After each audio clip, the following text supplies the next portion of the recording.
नमस्कार, MPCG prime देख रहे हैं आप और आपके साथ मैं हूं आसिफ शेख। मध्य प्रदेश में पत्नियों से प्रताड़ित पुरुषों की संख्या बढ़ रही है। कई संस्थाओं ने पुरुषों के लिए काम करना शुरू कर दिया है। हेल्पलाइन नंबर पर साल भर में 22,000 से ज्यादा लोग मदद मांग रहे हैं। अब पुरुष आयोग बनाने की भी मांग उठने लगी है। पुरुष प्रताड़ना को वैवाहिक आतंकवाद कहा जा रहा है।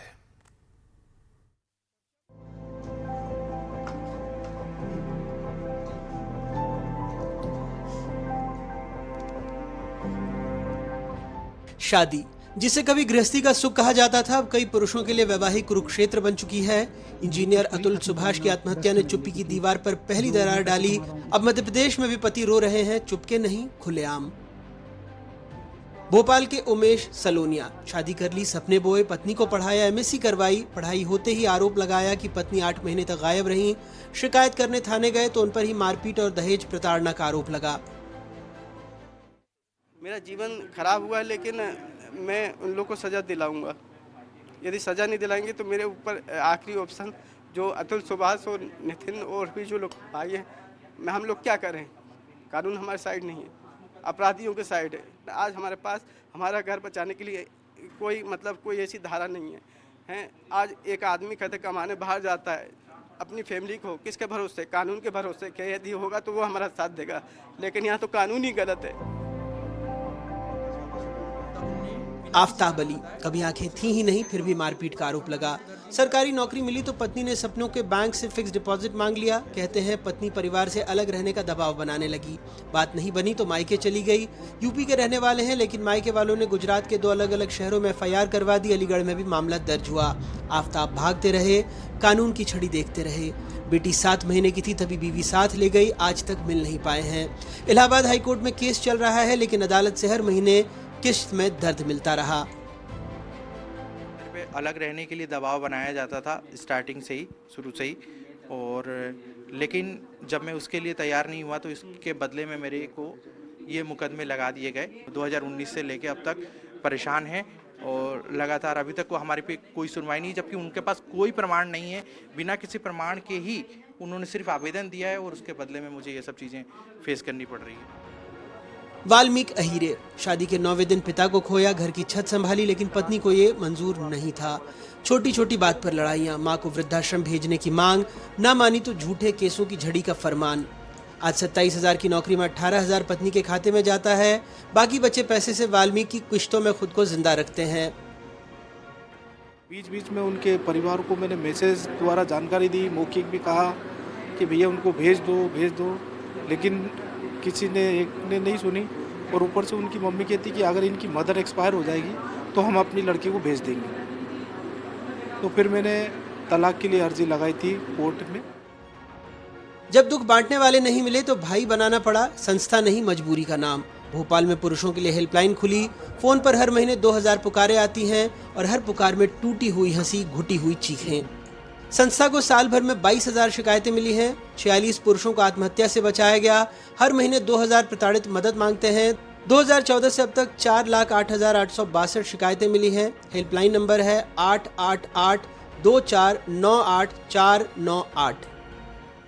हमारा पूरा समर्थन ये है कि हम लोग उन पुरुषों को सुन रहे हैं, हम समझ रहे हैं। बहुत सारे ऐसे लोग जो पढ़े लिखे नहीं हैं, ग्रामीण क्षेत्रों से हैं, गरीब परिवार से, जिन्हें कानून का बिल्कुल भी आइडिया नहीं है। भारत में महिला का आयोग है, भारत में बाल आयोग है, भारत में वृद्धों का आयोग है, इवन दो भारत के अंदर जानवरों का आयोग है, प्रकृति का आयोग है।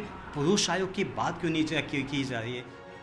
एनसीआरबी के 2023 के आंकड़ों के मुताबिक देश भर में हुई कुल आत्महत्या में से मध्य प्रदेश में 15,386 लोगों ने सुसाइड किया। 9% आत्महत्या मध्य प्रदेश में दर्ज हुई। मध्य प्रदेश में 7,532 विवाहित पुरुषों ने मौत को गले लगाया। 3,128 विवाहित महिलाओं ने भी आत्महत्या की। 5 सालों में पारिवारिक कलह के कारण मध्य प्रदेश में 31.7% लोगों ने आत्महत्या की। देखिए, ये आ गया है एक नया तरह का आतंकवाद, जो कि वैवाहिक आतंकवाद हम इसको बोलते हैं, मैरिटल टेररिज्म। इसमें महिलाओं ने जो हमारे देश के कानून हैं, जो उनके फेवर के लिए बने हैं, उनकी सुरक्षा के लिए बनाए गए हैं, उनका गलत इस्तेमाल करके पुरुषों के ऊपर, पति और पति पक्ष के ऊपर फर्जी मामले दायर किए हैं। जो कल तक घर बसाने के सपने देख रहे थे, आज वकीलों के दफ्तरों में अपनी जिंदगियों की फाइल ढूंढ रहे हैं। कभी किसी वकील की मेज पर, कभी किसी जज के फैसले में, कभी किसी हेल्पलाइन की घंटी में रोती हुई आवाज गूंजती है, हमें बचा लो। मैं पुरुष हूं और मैं भी प्रताड़ित होता हूं, मैं भी घुटता हूं, पिसता हूं, टूटता हूं, बिखरता हूं, भीतर ही भीतर रो नहीं पाता, कह नहीं पाता। ये लाखों उन प्रताड़ित पुरुषों की आवाज है जो आज भी न्याय की उम्मीद में बैठे हैं। इन्हें न्याय कब मिलेगा किसी को नहीं पता। भोपाल से कैमरा पर्सन अभिषेक सिंह के साथ आकाश द्विवेदी, एनडीटीवी। अपने बयानों को लेकर सुर्खियों में रहने वाली महू विधायक उषा ठाकुर फिर चर्चा में है। इस बार जो बयान उषा ठाकुर ने दिया वो विवादित नहीं है। उषा ठाकुर का कहना है कि उनका भगवान से सीधा कांटेक्ट है। आखिर उषा ठाकुर ने ऐसा क्यों कहा, ये रिपोर्ट देखिए। अगले जन्म में दिख रहा ना आपको, ऊंट, भेड़, बकरी, कुत्ते, बिल्ली, जो लोकतंत्र बेचेगा वो यही बनने वाले हैं, पक्का लिखना। भगवान से मेरी सीधी बातचीत है, विश्वास करना मेरा। यकीन है उषा जी, बिल्कुल यकीन है। आप भगवान से बातचीत तो क्या, अगर कहती कि हम ही भगवान हैं तो भी हम यकीन करते। आज राजनीति ही तो जन्नत है और राजनेता उस जन्नत के देवता कह लें या भगवान। उषा जी महू से बीजेपी की विधायक हैं, शिवराज सरकार में मंत्री भी रह चुकी हैं। फिर इनका भगवान से सीधा कनेक्शन है तो इसमें ना मानने वाली कौन सी बात है। जाहिर है जब भगवान से सीधा संपर्क है तो उषा जी को सब पता भी है। पता है कि अगले जन्म में उनका कौन विरोधी, कौन सा प्राणी बनने वाला है। मैं कहती हूँ जिसने नहीं दी, जिसने बेईमानी करी, ये जो गिलासधारियों के पैसे लेके, साड़ी लेके, गिलास लेके, दारू लेके जो तटस्थ हुए, वो सब अपनी डायरी में लिख लेना, पक्का अगले जन्म में दिख रहे ना आपको, ऊंट, भेड़, बकरी, कुत्ते, बिल्ली, जो लोकतंत्र बेचेगा वो यही बनने वाले हैं, पक्का लिखना। भगवान से मेरी सीधी बातचीत है, विश्वास करना मेरा। उषा ठाकुर बुधवार को महू के हासलपुर गांव में एक कार्यक्रम में पहुंची थी। यहीं पर उन्होंने अपने समर्थकों के सामने इतना अनमोल रहस्य खातन कर सबको धन्य कर दिया। अब जब उषा जी की ऊपर वाले से इतनी नजदीकी है तो उन्हें अपने अधम विरोधियों को आईना दिखाने का अधिकार भी तो है। और भारतीय जनता पार्टी तो कभी लाडली बहना, कभी किसान सम्मान, कितनी योजनाओं के माध्यम से हजारों रुपए हर हितग्राही के खाते में आते ही आते हैं। उसके बाद भी यदि 1500 में वोट बिक जाए तो फिर तो ये मनुष्यों के लिए डूब मरने की बात। खैर, उषा जी ने ये तो बता दिया कि वोट बेचने की सजा भगवान अगले जन्म में ऊंट, भेड़, बकरी, कुत्ते और बिल्ली बना कर देगा। लेकिन अगर वक्त निकालकर उषा जी भगवान से बात कर लें और महिलाओं के खिलाफ अपराध करने वालों के लिए भगवान की तय सजा भी बता दें तो शायद एमपी ही नहीं, देश में भी रेप, हत्या जैसे मामलों में कमी आ जाए। बहरहाल हम भी खुशकिस्मत हैं जो उषा जी जैसे भगवान से सीधे कनेक्शन वाले व्यक्तित्व को सामने से देख पा रहे हैं। लिहाजा देवदूत उषा जी के अनमोल वचन जितनी बार सुने उतना बेहतर। लिहाजा एक बार और सुनते हैं। मैं कहती हूँ जिसने नहीं दी, जिसने बेईमानी करी, ये जो गिलासधारियों के पैसे लेके, साड़ी लेके, गिलास लेके, दारू लेके जो तटस्थ हुए, वो सब अपनी डायरी में लिख लेना, पक्का अगले जन्म में दिख रहे ना आपको, ऊंट, भेड़, बकरी, कुत्ते, बिल्ली, जो लोग। एनडीटीवी के लिए निहारिका शर्मा की रिपोर्ट। भगवान से मेरी सीधी बातचीत है, विश्वास करना मेरा। गांव में अगर सड़क, पुल जैसी मूलभूत सुविधाएं नहीं हैं तो नेताओं के चक्कर लगाने ही पड़ेंगे। उसके बाद भी इस बात की गारंटी नहीं है कि आपकी मांग पूरी होगी। बेहतर है नेता को अपने गांव बुलाओ। जब खराब सड़क और पुल से नेताजी खुद गुजरेंगे तो शायद गांव की समस्या को समझ पाएंगे। ये रिपोर्ट देखिए।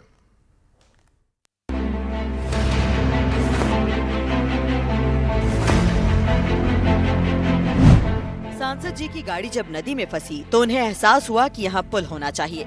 ग्रामीण सालों से मांग कर रहे थे तो शायद माननीयों के कानों तक बात नहीं पहुँच पाई। बड़वानी के बेनी नदी के पार गांव है भैसारी। यहाँ आने जाने के लिए यही एक रास्ता है जो नदी से होकर जाता है। बारिश में तो गांव टापू बन जाता है, बाकी दिनों में भी इस नदी को पार करना आसान नहीं है। राज्यसभा सांसद सुमेर सिंह सोलंकी को एक कार्यक्रम में शामिल होने भैसारी गांव जाना पड़ा तो नदी रास्ते में रोड़ा बन गई। नदी के दोनों तरफ पक्का रास्ता तो बन गया लेकिन नदी पर पुल नहीं है, लिहाजा नदी के बीच में बने कच्चे वैकल्पिक रास्ते से जाते समय सांसद जी की गाड़ियों का काफिला फंस गया। एक एक गाड़ी को निकालने में इतनी मेहनत करनी पड़ी कि माननीयों को वो एक एक पत्र जरूर याद आया होगा जो गांव वालों ने पुल बनाने के लिए लिखा होगा। तभी सांसद जी के मुंह से ये शब्द निकले हैं। नदी से हमारा काफिला निकला तो सारी की सारी गाड़ियां हमारी वहां पर रुक गई और हमें लगा कि यहाँ पर उच्च स्तरीय पुल होना चाहिए। हमने 1 घंटा तक अवलोकन किया और हमारे ग्रामीण भाई और बहनों ने, हमारे आदिवासी भाई और बहनों ने ये कहा कि बारिश के दिनों में हमको बहुत संकट का सामना करना पड़ता है, बहुत परेशान होते हैं। तत्काल इस प्रकार का प्रस्ताव बना के भेजेंगे, संबंधित विभाग के माध्यम से चर्चा करेंगे और इस समस्या का निराकरण अगले 1 साल के अंदर करने का संकल्प लेकर हम इस गांव चलो अभियान से बड़वानी जा रहे हैं। सांसद जी को परेशानी झेलनी पड़ी। गर्मी में 1-1.5 घंटे मशक्कत के बाद बाहर निकल पाए। इधर सांसद जी परेशान हो रहे थे, उधर भैंसारी के लोग मन ही मन खुश जरूर हो रहे होंगे। जो माननीय ने 1 दिन झेला वो इनकी दिनचर्या का हिस्सा है। खैर अब भैंसारी के लोग खुश जरूर होंगे। 1 साल के अंदर पुल निर्माण शुरू करवाने का पक्का आश्वासन देकर सांसद सुमेर सिंह सोलंकी गांव से निकले हैं। अब इस पर अमल कब होता है ये देखने वाली बात होगी। बड़वानी से एनडीटीवी के लिए मुनाफ अली की रिपोर्ट। मध्य प्रदेश कांग्रेस ने तय कर लिया है कि अब मंच का झंझट खत्म किया जाए। जिला अध्यक्षों को तो ताकत मिलनी ही है, साथ में अब मंच मचान का युग भी विदा होगा। सब कुछ ठीक रहा तो कांग्रेस के जलसों में अब डायस सिस्टम दिखाई देगा, यानी सीधी सादी व्यवस्था, ना ऊंच नीच का झंझट, ना कुर्सी की टेंशन।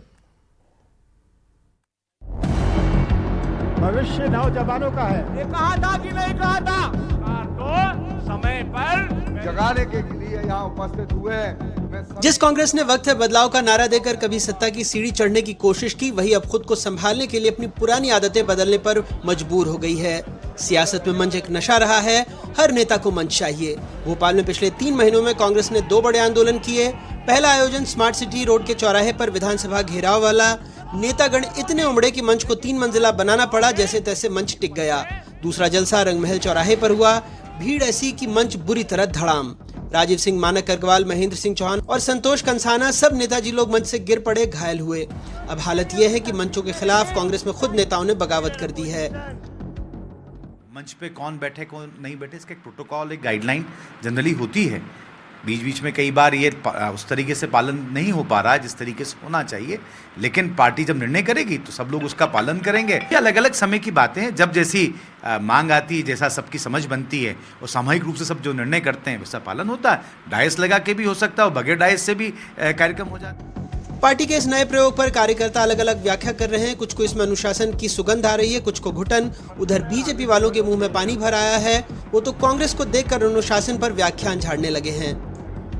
मंच टूटेंगे क्योंकि अपेक्षा से ज़्यादा लोग उस पर खड़े होते हैं, लेकिन मंच के साथ साथ कांग्रेस पार्टी भी टूट रही है क्योंकि ना उनकी कोई नीति है, ना कोई उनका सिद्धांत है और बस राम भरोसे पार्टी चल रही है। किसी का सम्मान नहीं है, वरिष्ठता की कोई क्रम नहीं है।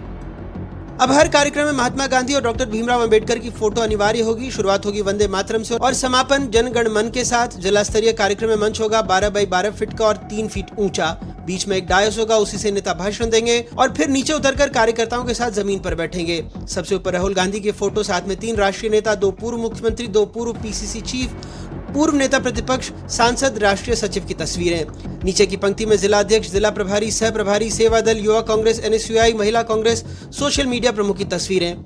राष्ट्रीय स्तर के मंच के लिए गाइडलाइन है, जहां तक संभव हो सूत की माला से स्वागत करें, फूलों की नहीं। स्वागत का क्रम वरिष्ठता के अनुसार तय होगा, पुराने नेता पहले, नए नेता बाद में। ब्लॉक अध्यक्ष, मोर्चा संगठन, सोशल मीडिया प्रभारी, सबका स्वागत सुनिश्चित किया जाए। मंच पर 2 कॉर्डलेस माइक जरूर रखे जाए ताकि संवाद सुचारू रहे। भाषणों के लिए टाइमलाइन प्रस्तावित है। जिला अध्यक्ष, प्रभारी, सह प्रभारी, संगठन मंत्री 7 से 8 मिनट, प्रदेश पदाधिकारी, पीसीसी और एआईसीसी डेलीगेट 7 से 8 मिनट, विशिष्ट अतिथिगण 10 मिनट, मुख्य वक्तागण समय के अनुसार। अब जिला स्तर पर कौन बोलेगा, ये जिला अध्यक्ष और प्रभारी तय करेंगे। प्रदेश स्तर पर किसे बैठाया जाएगा, ये प्रदेश प्रभारी और कांग्रेस अध्यक्ष तय करेंगे। सेवा दल के कार्यकर्ता अनुशासन समिति के वॉलंटियर बनकर निगरानी करेंगे। हर कार्यक्रम में अनुशासनहीनता करने वालों की बाकायदा सूची बनेगी। प्रदेश कांग्रेस ने जो गाइडलाइन बनाई है उस पर दिल्ली में ऑल इंडिया कांग्रेस कमेटी ने सिर हिलाकर सहमति दे दी है। अब प्रदेश स्तर पर 20 अप्रैल को बैठक में अंतिम फैसला होना है। नेताओं से कहा गया है अगर कोई सुझाव हो तो 19 अप्रैल तक भेज दें, वरना बाद में मत कहना कि हमें पूछा नहीं। कांग्रेस में अनुशासनहीनता की बीमारी कोई नई नहीं है, अरसे से ही बीमारी चली आ रही है। प्रदेश कांग्रेस का अध्यक्ष चाहे जो हो, लेकिन कांग्रेस के नेताओं में मंच पर बैठने की होड़ ऐसे ही लगी रहती है और उस चक्कर में कई बार जूतम बाजार तक की नौबत आ जाती है। यही कारण रहा कि कांग्रेस ने अब डायस सिस्टम को एक बार फिर अपने सिस्टम में शामिल करने की बात कही है और इन सब के बीच में हवाला दिया जा रहा है कि जनता से हम बेहतर तरीके से कनेक्ट हो पाएंगे। बल्कि वास्तविकता कांग्रेस के अंदर की मंच व्यवस्था और टूटते मंचों को लेकर नजर आती है। कैमरामैन राजू बाथम के साथ अजय शर्मा, एनडीटीवी भोपाल। चुनाव के समय बागी होकर निर्दलीय चुनाव लड़ने वालों को पार्टी से निष्कासित करने की पुरानी परंपरा है, लेकिन क्या आपने सुना है कि जिस बागी को पार्टी ने चुनाव के समय निष्कासित किया उसे 2 महीने बाद बड़ी जिम्मेदारी दे दी। यह कारनामा छत्तीसगढ़ कांग्रेस में हुआ है और अब कांग्रेस में इसका विरोध भी शुरू हो गया। हमारी यह रिपोर्ट देखिए।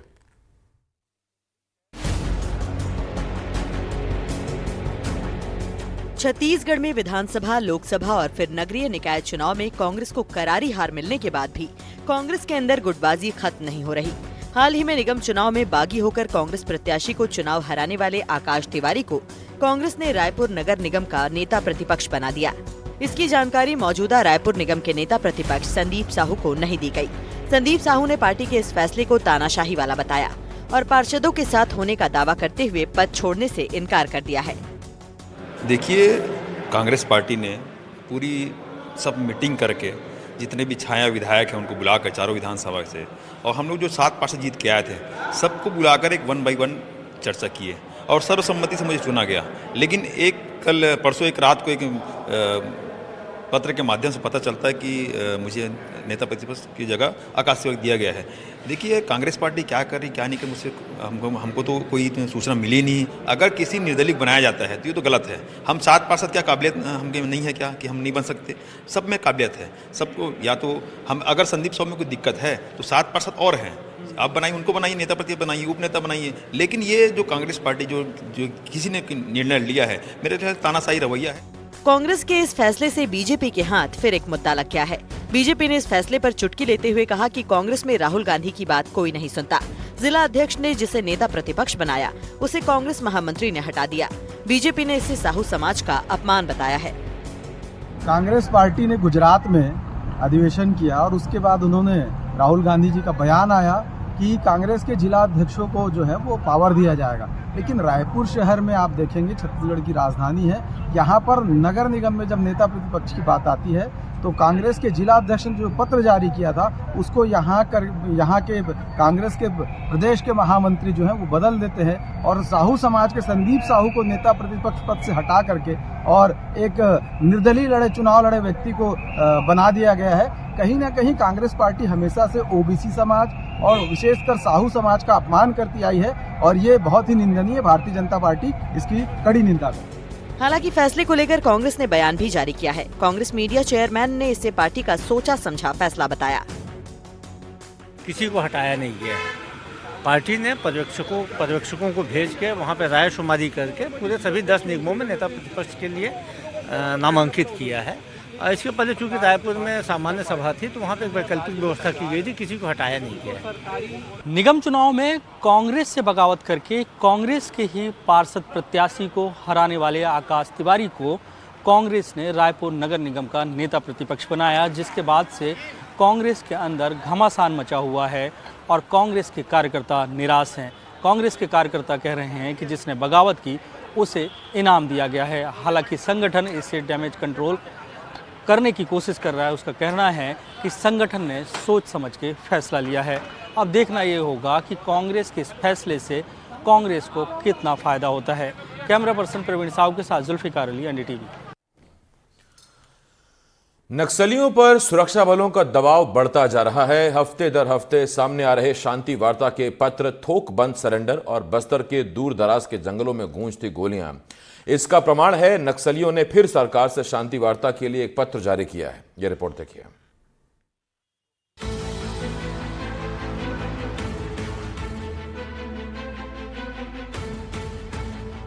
सीआरपीएफ द्वारा जिले में जो नक्सल निर्मूलन अभियान का काम जो चल रहा है उसका तैयार आज 9 महिला नक्सली सहित 22 नक्सलियों ने आज आत्मसमर्पण किया है। नक्सल मुक्त भारत अभियान डेडलाइन को अब साल नहीं महीनों में गिना जा रहा है। इसका असर भी सामने है। एक तरफ नक्सलियों के सरेंडर करने का सिलसिला जारी है, दूसरा हर हफ्ते नक्सली पत्र जारी कर एक ही मांग कर रहे हैं, शांति वार्ता। शुक्रवार को नक्सलियों ने फिर एक प्रेस नोट जारी किया। वार्ता के लिए 1 महीने का युद्ध विराम का प्रस्ताव सरकार के सामने रखा। ये पत्र नक्सलियों के उत्तर पश्चिम सब जोनल ब्यूरो के प्रभारी रुपेश ने जारी किया, जिसमें वार्ता के लिए आगे आने की गुहार लगाई गई। दूसरी तरफ शुक्रवार को ही 33 नक्सलियों ने सरेंडर किया। सभी पर कुल मिलाकर 48,50,000 रुपए का इनाम घोषित था। सुकमा में 22 नक्सलियों ने मुख्य धारा में लौटने का फैसला किया। एसपी के सामने हथियार डालने वाले इन 22 नक्सलियों पर 40 लाख का इनाम था।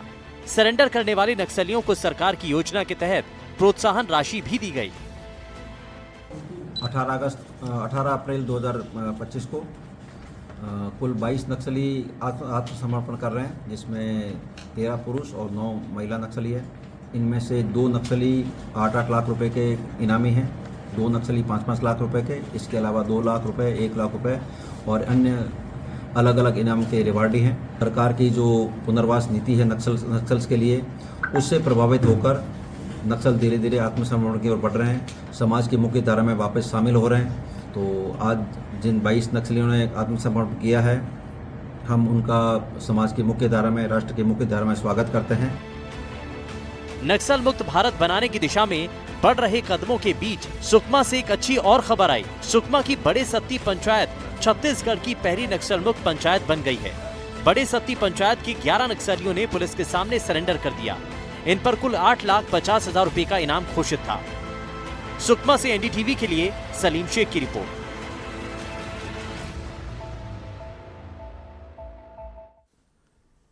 शहडोल के ब्योहारी रेंज में हाथियों के मूवमेंट से ग्रामीण दहशत में है। वन विभाग भी अलर्ट है। गांव में मुनादी कराई जा रही है, लोगों से जंगल में नहीं जाने की अपील की जा रही है। ये रिपोर्ट देखिए।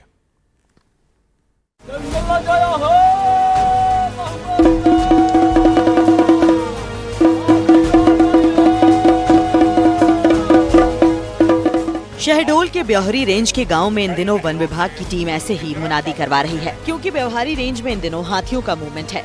हाथी फसलों को नुकसान पहुंचा रहे हैं। ग्रामीणों में दहशत का माहौल है। ग्रामीणों को वन में नहीं जाने की सलाह दी जा रही है।